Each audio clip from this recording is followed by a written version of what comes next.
পায়ে, বুসা বলতে চুম্বন করা। পাকে যদি কেউ চুম্বন করে, মায়ের বাপের যদি পায়ে কেউ চুম্বন করে, তাহলে বলেন মাথাটা ঝুঁকাবে না ঝুঁকাবে না? একটু বলেন।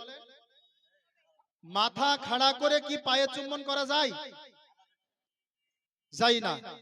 এবার যদি পিতা মাতাকে সে সম্মান করে, পিতা মাতার কদমবুসি করে, পায়ে যদি কেউ চুম্বন করে, আপনি যদি দূর থেকে দেখে বলেন যে পিতা মাতাকে সেজদা করছে, এটা আপনার ভুল ধারণা কিনা?